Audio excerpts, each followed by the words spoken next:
once the fellowship had ended and I had made a decision that I wanted to move the technology forward, I was giving them appraisal about here what I'm doing with fundraising, here's where I'm going, here's what investors are saying that they don't want to give up too much on this. And I used what I was hearing from investors to help me negotiate a license, not in jest, but in actual fact, because it was very important both to them and me that we had investors who were happy with what was negotiated. Because at the end of the day, it would serve no one if I negotiated a license that investors didn't want to invest in.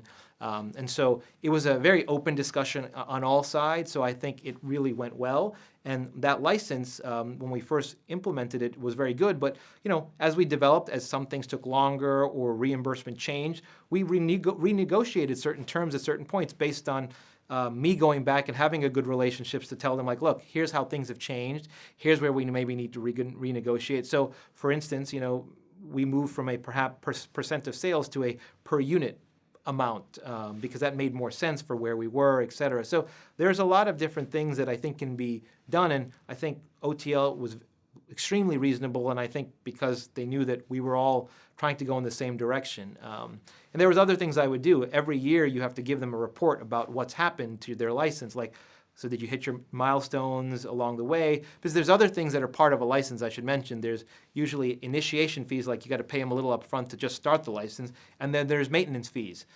And they're not huge amounts of money, but they're things that you have to just pay them to keep the license going. And over time, as you have sales, those can be counted against royalties. But what I would do is I would oftentimes bring the check for those things to them, spend some time with them, show them our progress. So it was nice for them to see, oh, wow, here's a person who's, we have a license with who's moving this technology forward, and every year we see progress.